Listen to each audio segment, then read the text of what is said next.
Announcing a revolutionary new discovery about the seatbelt. It's beautiful. Hey there, welcome back. The 1970s sold us some of the strangest products ever made, and we fell for every single one. Number 1, Scholl's exercise sandals. I think I figured it out. Why they call them Scholl exercise sandals. I got them because they feel so good. Slippery wooden soles and no heel strap. A sprained ankle waiting to happen. You didn't have to wear them to know they were trouble. One skinny strap over the top, a hard wooden sole underneath, and suddenly walking became a full-body workout. They were pitched as exercise sandals, meant to tone your legs, though from what I saw, they mostly toned frustration. You'd hear that unmistakable clack echo down a school hallway, followed by the familiar stumble of someone trying to stay upright. Ankles rolled, arches got bruised from slipping off the side, and those wooden soles offered zero forgiveness. And yet, everywhere you looked, girls were still wearing them. Pain was apparently part of the look. Number 2, Mark Eden Bust Developer. Because vibrating plastic and mystery lotion were science, if you flipped through the back pages of a 1970s magazine, odds are you saw an ad for the Mark Eden Bust Developer. It always promised the kind of results that seemed too good to be true, and they were. It came with a cream and a rigid plastic device that looked like it belonged in a drawer labeled kitchen gadgets or maybe interrogation tools. But back then, the idea of spot-enhancing one specific body part felt like modern science. Women were instructed to follow a strict routine of massaging, flexing, and believing. It was equal parts promise and placebo, with just enough pseudo-medical jargon to sound legit. These days, it'd be flagged as a Facebook scam in about 2 seconds, but in the 70s, it was cutting edge. Number 3, Apri Apricot Facial Scrub. If you're willing to work a little, you can have fresher looking skin with this, a pre-apricot facial scrub. But be ready, it's different. You just add water and rub into a lather. You can actually feel it working. This one's still out there, though these days you'll probably find it through overseas sellers or stashed away in someone's backup bathroom cabinet. Apri hit the scene in the 70s with its signature apricot kernel scrub, marketed as a fresh, natural way to exfoliate your face. And it was fresh, all right. Fresh enough to take off the top layer of your skin if you weren't careful. People loved how clean their skin felt afterward. But if you used too much or scrubbed too hard, you risked looking like you lost a fight with a cheese grater. That gritty texture came from crushed apricot pits, which, while all natural, were anything but gentle. These days, most dermatologists would tell you to use it with caution, or maybe not at all. But back then, it was a beauty cabinet staple, rough, tough, and unforgettable. Number 4, Helena Rubinstein Mascara, mercury-based preservative. The length some women will go to just to look beautiful. Her long, long dress decreed by Paris. Her long, long lashes decreed by Helena Rubinstein. Lashes that shimmer, and maybe tremble. Back when makeup was glamorous and a little bit hazardous, Helena Rubinstein Mascara came with an extra secret ingredient, mercury compounds. Used as a preservative, it helped the formula last longer and resist bacteria. Not so great if you value your nervous system, but nobody told you that. The tube was elegant, the brush was legit, and lashes looked dramatic. If a few ingredients were hard to pronounce, or a little toxic, well, that was showbiz. These days, mercury in mascara would land you on a government watch list, but in the 70s, that stuff popped. Number 5, Aziza Cream Blush On. It delivers color that goes on like cream, where's like powder, so you can shape, shade, contour. Yes, you can. Looked like melted crayons in a compact, blended like clay and stayed put forever.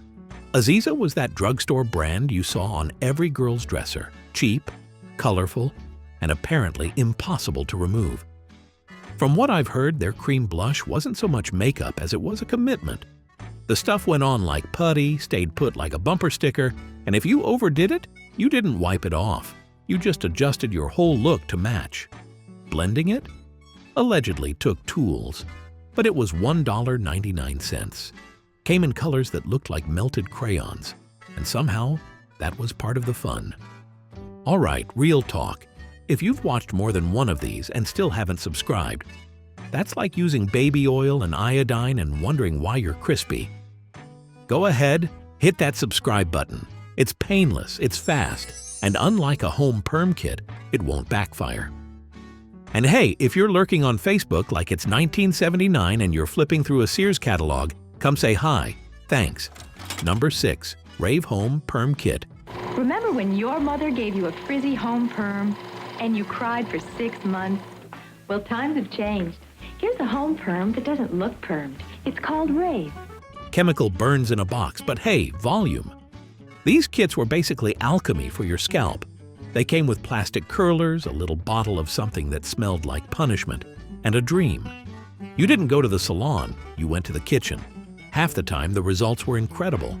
The other half? Poodle City? The smell lingered for days, and the burn? Let's just say some of us learned what "test a small patch of skin first" really meant. My sister once tried it the night before school pictures. Her curls were so tight, she looked like she'd stuck a fork in an outlet. But hey, at least it held. Number 7. Metricol. Nothing seems to fit. Would you like to look at some 14? Is this the day? All it takes is a little bit of willpower and Metricol. A diet shake so effective, you gave up solid food and joy. Before Slim Fast, there was Metricol. It came in cans, promised fast results, and tasted like someone blended up cardboard with sadness. Folks were supposed to drink it in place of meals, sometimes all 3 meals for weeks on end. It was the diet trend of the decade, until people realized that drinking a chalky liquid 3 times a day turned you into a hangry shell of yourself. Sure, the pounds came off until you ate a sandwich and it all came back. But back then, if a can said science, we believed it. Number 8. Baby oil plus iodine for sunbathing. I've discovered a real beauty oil. Johnson's Baby Oil. Johnson's Baby Oil. SPF 0 and stains your towel? Perfect. Forget sunscreen. In the 70s, the tanning goal was crisp. People mixed baby oil with iodine and slathered it on like barbecue marinade. The oil helped attract the sun, and the iodine added a reddish tint, so you looked tan even before the burn set in. You could smell it a mile away: baby powder, salt air, and just a hint of regret. It was all fun and games until someone peeled like a tomato. But at the time, it felt like summer in a bottle. Nowadays, dermatologists would faint at the thought. But hey, back then, tan lines were status symbols. Number 9. Clairol Kindness. 20 instant hair setters. Curlers on your head. Shame on you. Curlers in your bed. Shame on you. With a name like Kindness, you'd think these things would whisper sweet nothings to your scalp. Instead, they were more like a heat-powered endurance test. The Clairol Kindness hair setter was the home styling tool of the 70s. 20 hot rollers that promised salon-worthy curls right in your bathroom. From what I've been told, they were anything but gentle. The rollers heated up fast, sometimes too fast. The metal clips could scorch your fingertips, and getting them out without pulling half your hair with them. A small miracle. More than a few people learned the hard way that instant didn't mean easy. Still, they were everywhere. Girls lined up to use them before school dances, family photos, or just to feel like Farrah for the day. And despite the singed fingers and scalp-snatching clips, folks swore by them. Pain was temporary. Volume was everything. Number 10. Walton Mark X Vibrating Belt Exercise Machine. The Walton Mark X looked like something straight out of a sci-fi salon, complete with a motor, a thick strap, and big promises. You'd step onto the platform, wrap the belt around your waist, and let it shake you like a paint mixer. The idea was simple: jiggle your way to fitness without breaking a sweat. From what I've heard, it felt more like a gentle earthquake than a workout, but that didn't stop people from swearing by it. It was the golden age of passive fitness. Just stand there and let the machine do the work. or at least make you feel like it was.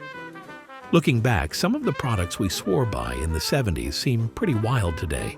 But that's what made them great. They were bold, weird, overpromised, and unforgettable. Which one do you remember best? Drop it in the comments, and don't forget to like and subscribe for more strange treasures from the greatest decade to grow up in. See you next time.